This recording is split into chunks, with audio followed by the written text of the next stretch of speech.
Oke, standby, kamera ready, sound ready, 3, 2, 1, action.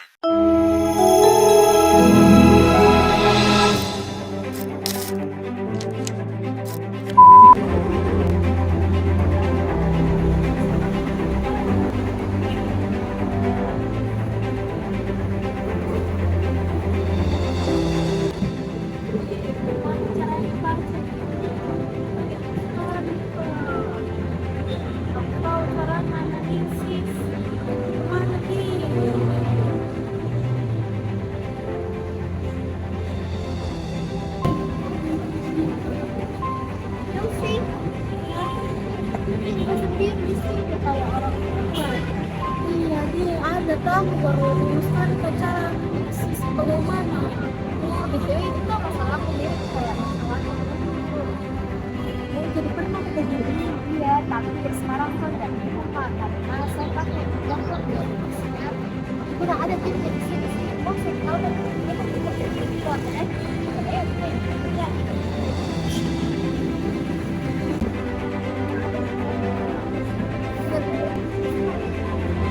A few moments later.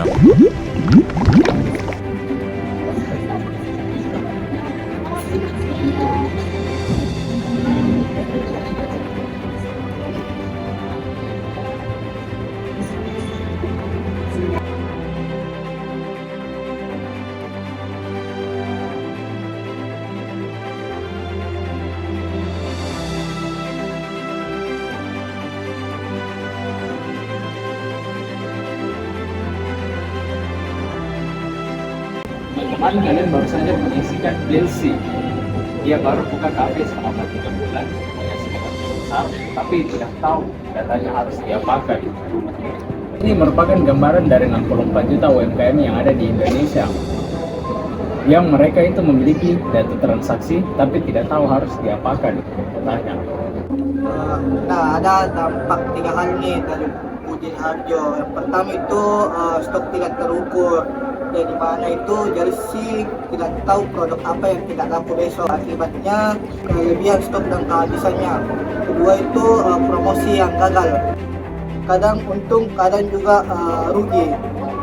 Dan yang paling parah, Jelsi nggak sadar bahwa data yang dia miliki sebenarnya aset yang berharga, bukan cuma catatan biasa. Nah, menurut Budin Harjo bahwa setiap bisnis dan sedikit apapun harus berdasarkan data, dan kemudian sebagai aset strategi bisnis yang mengolah data yang baik dan berkelanjutan. Dari sinilah Works Kreatif hadir. Kami bikin riset platform bisnis. Anggap saja ini data pribadi untuk si pemilik kafe seperti Chelsea, gampang dipakai, tidak perlu ngerti statistik dan tidak perlu ngerti coding. Di platform kami menggunakan 3 fitur utama. Yang pertama ada dashboard interaktif. Data transaksi menjadi grafik. Dan kita langsung mengetahui produk apa yang paling laris, jam berapa paling ramai, serta hari apa yang paling sepi. Kemudian yang kedua ada predictive model. AI belajar dari data histori. Sistem akan kasih tahu kalian tentang misalnya besok harus menyediakan 15 kopi atau 20 slice kue saja, jadi tidak perlu tebak-tebakan stok. Kemudian yang terakhir, yang ketiga ada laporan otomatis. 1 klik keluar PDF selesai. Tidak perlu bikin laporan manual lagi. Nah, jadi kami juga sudah melakukan uji coba platform ini ke bisnis yang nyata. Nah, salah satunya yaitu UMKM Testi KI, sebuah kafe yang sama persis dengan kasusnya Jelsi tadi. Jadi di sini kami mengambil data transaksi mereka untuk beberapa bulan, lalu kami mengolah data mereka dengan data science. Nah, hasilnya kami menemukan 3 temuan besar. Yang pertama yaitu prediksi stok dengan mesin learning. Kami melatih model mesin learning yang kami pakai, yaitu data historis penjualan Testi KI. Mesin ini belajar pola misalnya seperti hari Senin sepi, Jumat ramai, akhir bulan laris banget, atau hari hujan penjualan turun. Kemudian hasilnya akurasi sekitar 85%. Untuk RNSI-nya kami itu sekitar 12,5, yang artinya prediksi kami hampir selalu tepat. Kemudian untuk temuan kedua yaitu segmentasi pelanggan dengan metode RFM. Jadi kami memakai metode RFM analisis, di mana RFM itu singkatan dari resensi, frekuensi, dan monetary. Di mana resensi itu adalah kapan terakhir belanja, kemudian frekuensinya seberapa sering belanja, dan monetary-nya berapa total uang yang sudah dihabiskan. Dari 3 dimensi ini, pelanggan dibagi menjadi beberapa kelompok. Yang pertama yaitu champion, yang paling berharga atau 20% pelanggan menyumbang 60-80% revenue. Kemudian at risk, yang dimana itu seperti kayak dulu rajin, sekarang jarang atau perlu diselamatkan. Kemudian yang terakhir itu new customer, loyalist, dan lost customer. Jadi dengan kita mengetahui segmen pelanggan, promosi jadi bisa lebih tepat sasaran. Budget promosi bisa turun sampai 30-40%, tetapi dampaknya mungkin agak lebih besar. Temuan ketiga yaitu revenue conversion risk. Nah, ini temuan yang paling mencengangkan. Kenapa bisa seperti itu? Karena 50% review TSI berasal dari satu produk saja, namanya kopi brownie. Jadi ini sangat berbahaya jika tren produk itu turun, atau ada masalah bahan baku, atau misalnya kompetitor buka di seberang jalan. Bisa saja setengah pendapatan mereka bisa lenyap seketika. Tanpa data science, TSI tidak akan pernah tahu resiko ini. Tapi kabar baiknya, setelah tahu temuan ini, TSI langsung diversifikasi produk. Misalnya, mereka mengembangkan menu lain seperti roti, pastry, dan makanan berat. Nah, kesimpulannya, TSI sekarang bisa tahu stok yang harus disiapkan. Mereka tahu pelanggan mana yang harus dijaga, dan mereka bisa tahu resiko yang mengintai bisnis mereka. Nah, berdasarkan kutipan dari buku Budi Harjo, informasi yang tepat waktu dan akurat adalah kebutuhan darurat, bukan pelengkap bagi keberlangsungan usaha. Kemampuan membaca data akan menjadi pembeda antara bisnis yang bertahan dan yang merugikan. Nah, sekarang kita lanjut ke sisi Baik, sekarang karena kita sudah lihat bukti data sainsnya, sekarang kita lihat pasar. Di Indonesia punya 64 juta UMKM. Lebih dari 99% bisnis di negara ini adalah UMKM. Target awal kami yaitu 14,4 juta dari sektor perdagangan dan 6,4 juta dari makanan dan minuman. Model bisnis works kreatif yaitu B2B atau SaaS, bayar langganan bulanan. Nah, ada 3 sumber pendapatan. Yang pertama ada subscription, yang kedua ada premium upsell, yang ketiga ada konsultasi dapat. Strategi kami kasih gratis dulu, lalu free trial, biarkan mereka ngerasain aha moment. Saat pertama kali lihat data, mereka berubah jadi grafik yang bermanfaat. Sekarang bagaimana mengembangkan perusahaan ini? Kami punya rencana mengembangkan perusahaan dalam 3 fase. Yang pertama atau fase pertama adalah foundation tahun pertama. Kami fokus ke produk market fit. Target kami ada 5.000 UMKM aktif. Fase yang kedua yaitu expansion tahun 2-3. Kami masuk ke 5 kota besar: Jakarta, Surabaya, Bandung, Medan, dan Makassar. Lalu targetnya 50.000 UMKM aktif.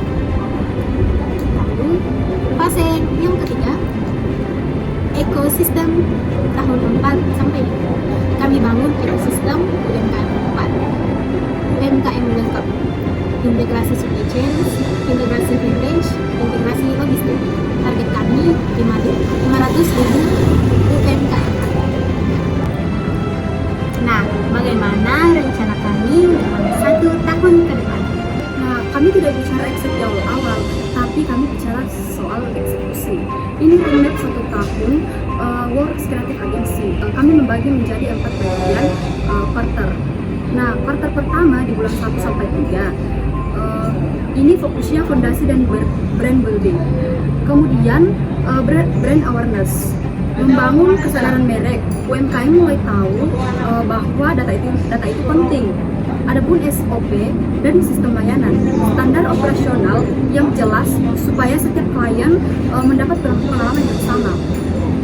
Ini adalah fondasi. Tanpa ini tidak ada yang bisa berdiri. Kemudian ada kuartal kedua, bulan 4 sampai bulan ke-6. Fokusnya akselerasi market dan kualitas.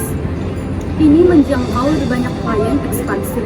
Kami jemput bola, edukasi UMKM langsung di tempat. Kemudian meningkatkan kepuasan pelanggan, feedback, iterasi, perbaikan, klien bahagia, mereka akan rekomendasikan ke teman-temannya.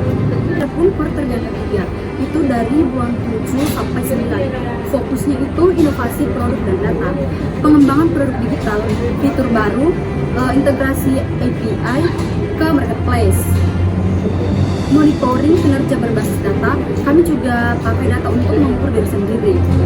Apa yang bekerja, apa yang tidak, kami iterasi cepat. Adapun kuartal keempat, bulan 10 sampai 12. Fokusnya itu scale up dan evaluasi. Pertumbuhan bisnis berkelanjutan bukan hanya besar, tapi kuat. Bukan hanya cepat, tapi stabil. Optimalisasi sistem, semua yang sudah berjalan, kami buat lebih efisien. Biaya turun, dampak naik.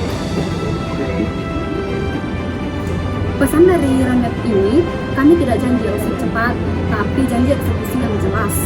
1 tahun, 4 kuartal, fokus yang berbeda di setiap fase. Dari fondasi, ke akselerasi, ke inovasi, lalu scale up. Ini bukan sekedar peta, ini komitmen. Jadi, mari kita kembali ke JLC. Bayangkan sekarang JLC pakai platform kami. Setiap malam, dia buka dashboard. Dia lihat grafik, dia lihat produk apa yang paling laku, dia lihat jam berapa yang paling ramai. Dia buka fitur prediksi, sistem kasih tahu besok butuh stok berapa. Dia lihat segmentasi pelanggan, dia tahu siapa yang harus dikasih diskon, siapa yang perlu di-retargeting. Dan yang paling penting, dia bisa lihat apakah produk yang mendominasi pendapatan terlalu besar, sehingga dia bisa diverifikasi sebelum terlambat. Nah, jadi JLC nggak bingung lagi, bisnisnya tumbuh bukan karena tebak-tebakan, tapi karena data. Itu yang kami wujudkan. Nah, di sini kami sekarang membuka pendanaan pre-seed. Total kebutuhan 360 juta untuk 12 bulan ke depan, sesuai roadmap yang sudah kami jelaskan. Alokasi penggunaan dana 60% talent acquisition, membangun tim data, scientist, dan developer inti. Nah, 25% marketing dan sales, penetrasi pasar di kota besar Indonesia.